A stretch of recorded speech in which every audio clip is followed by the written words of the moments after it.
So I have my mat under there, the ground sheet and the inner. So that is the peg that you get with it. I'm on a sort of cross peg. This is the peg that I like to use most now. And that's the bag, and it is kind of airtight to the point that I had to add a valve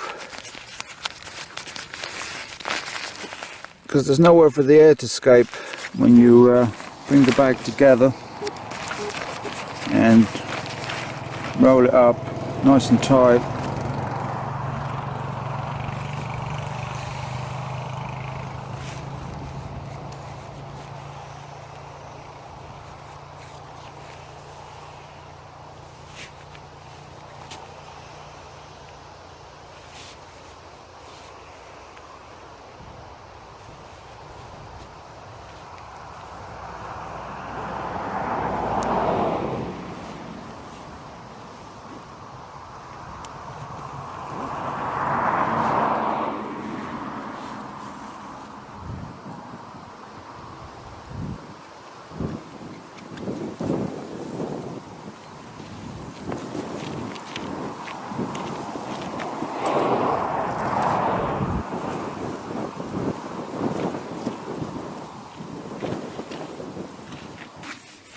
Got your catches.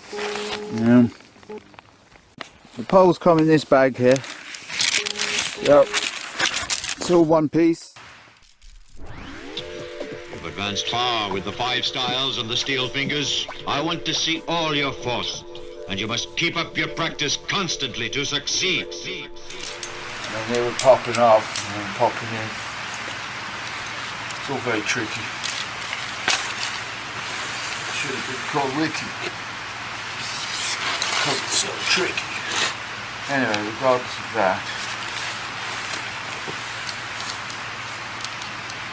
this is all you just have to make up the inner. I don't want to do the outer. I'm sleeping in the vestibule. Just on the edges where the mat and the mat's not wide as the tent, so the area edges of the tent would be on an abrasive surface. So protect the tent.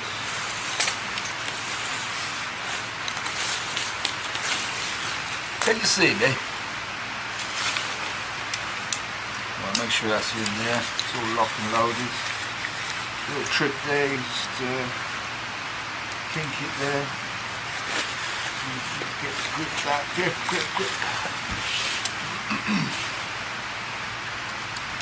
And there you go. It's raining.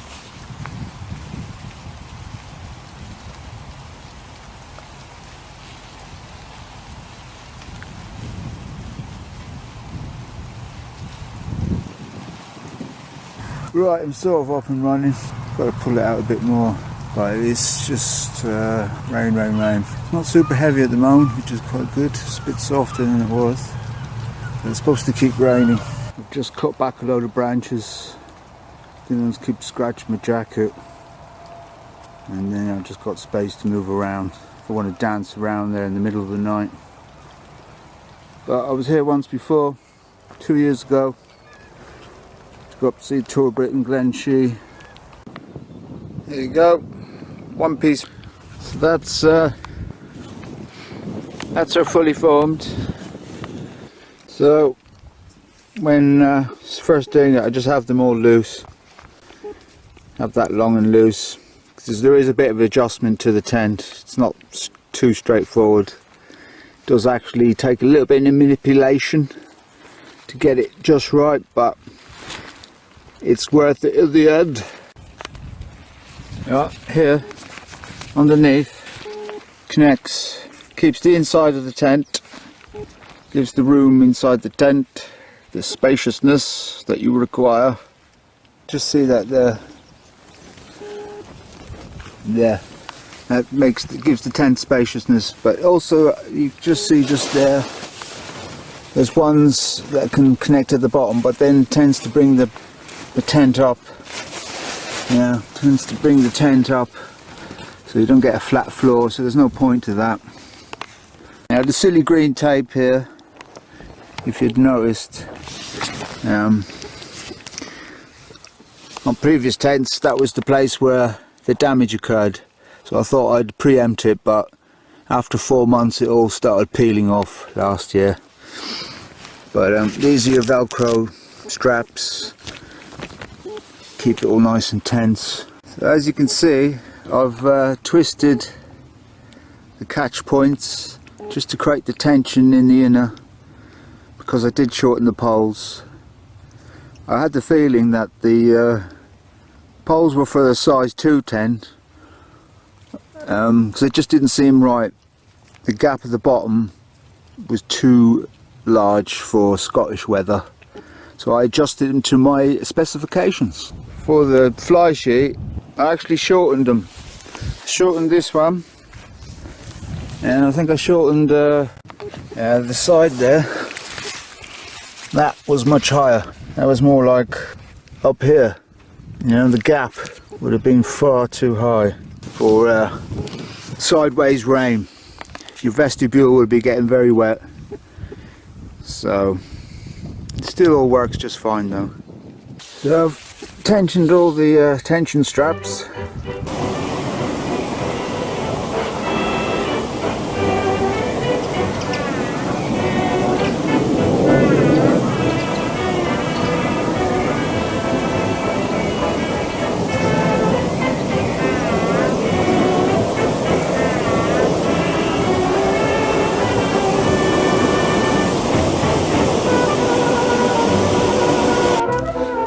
Have a more fully formed tent. So next I'm going to straighten this bit out here, tensional here. That's usually the last bit to tension on the tent. If you can see that there, I've got one peg in and then one peg across the front of the other peg. I'm down to my last 2 ones and I'm using them for the main anchor points. There we have one fully formed tent in the Welsh Hills.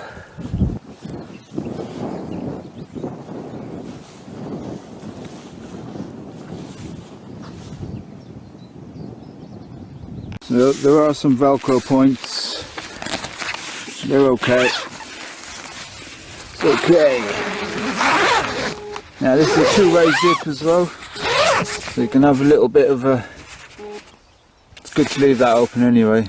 So if it's pouring with rain, you can still have a good ventilation if you had to cook inside the tent. Got a tie-off point there. It works quite well. And as you can see, the bathtub and the mesh doesn't. You'd think maybe the heat would escape through all that mesh, but it's actually fine. And then the wind protection. The more solid bits just works just nicely.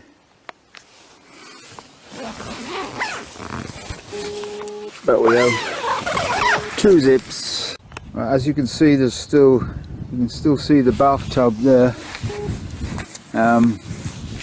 Previously I had added something there to bring it out a bit. So I said before, bathtub sticks out a bit. But in this case, it just depends on how you adjust it. But it's not too bad. But what I have done is cut the mesh. It's absolutely pointless having mesh there. Insects come in underneath, doesn't matter. So for better ventilation, got rid of the, well, the mesh is still sort of there, but I cut it open.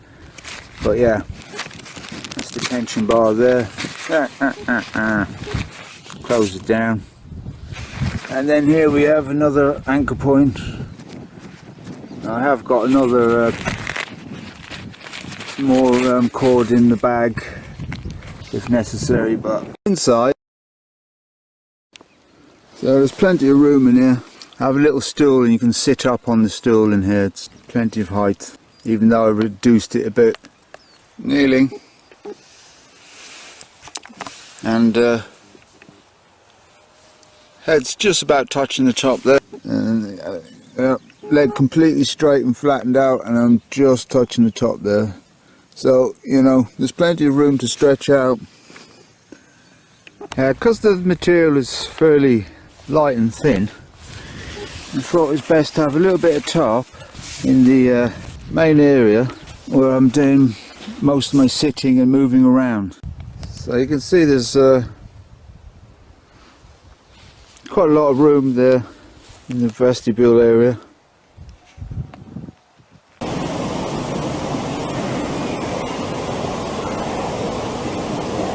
It is tied off, but we do have a little bit flappy left over.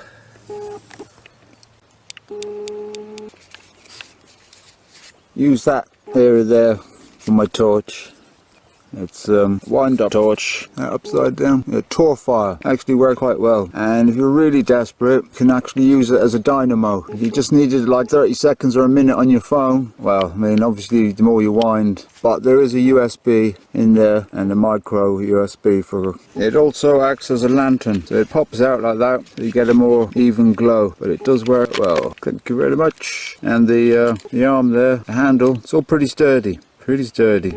See that, right? I'm hanging my socks there. I stepped outside, the grass is damp, so we'll leave them hanging up there nicely.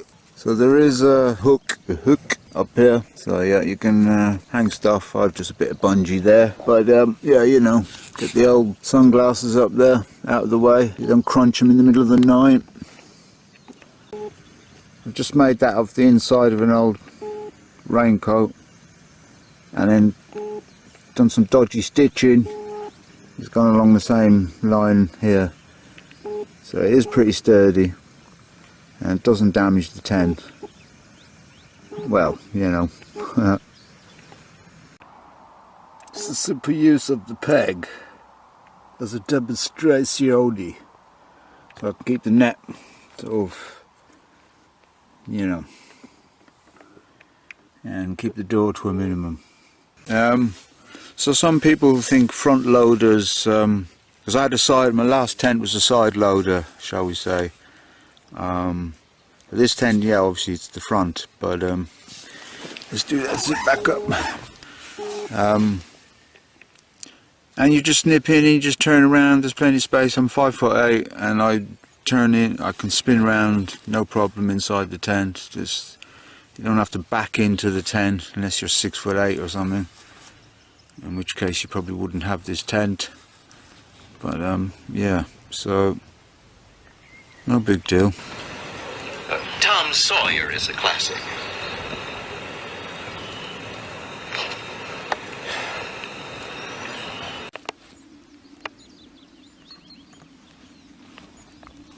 It's been a wet one, just like misty rain, but it's grey today.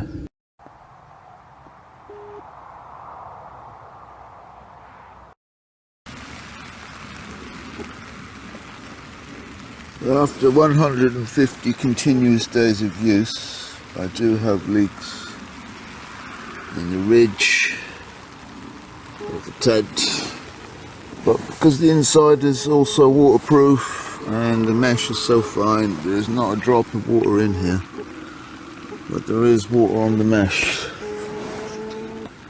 There, that drops there, but still absolutely perfectly dry inside.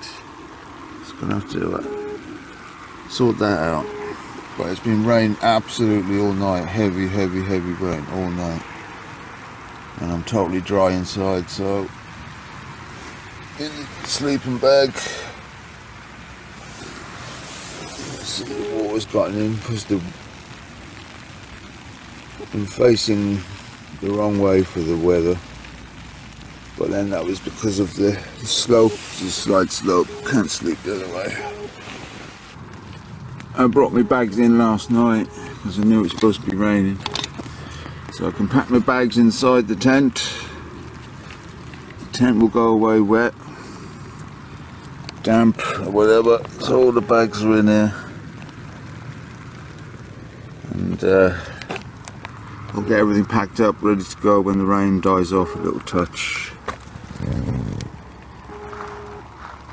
But it is is miserable.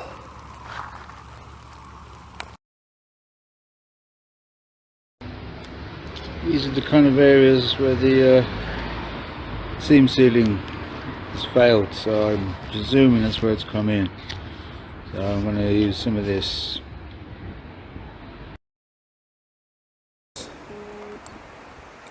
Putting some seam sealer along the ridge.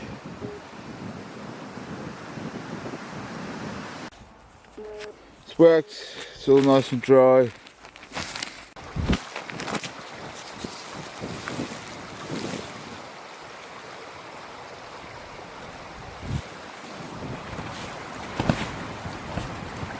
This is up there with the windiest. It's a pretty windy one tonight, not gonna lie. This might be the windiest, I'm not sure. So far so good.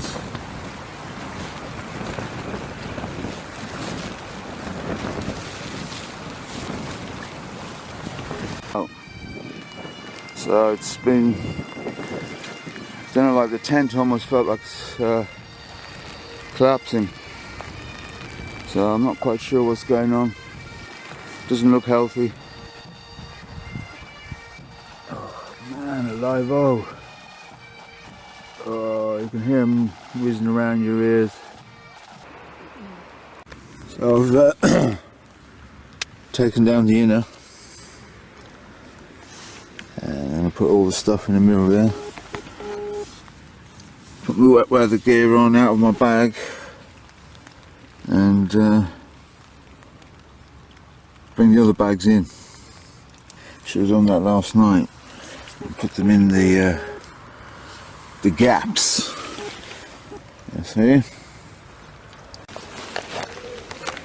Okay, so it's raining. So I'm going to set up this bit first and do the rest in a second. We're here in Morecambe in the rain.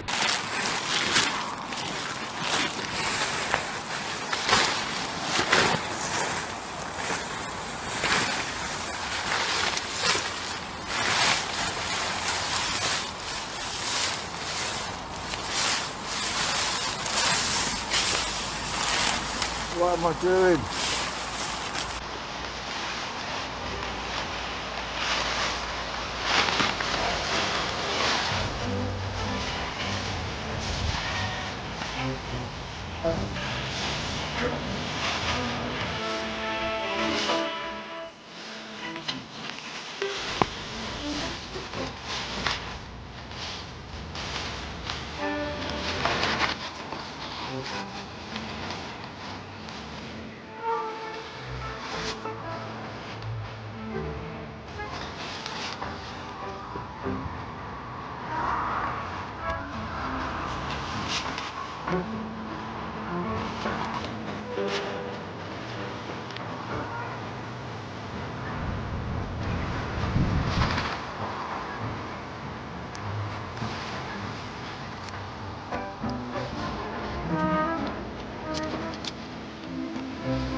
Now this is the tricky bit. So I do it loosely one time.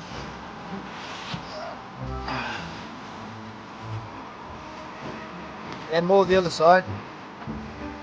Pull the middle to the middle.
Well, some hard ground. Some hard ground. We're on the canal, so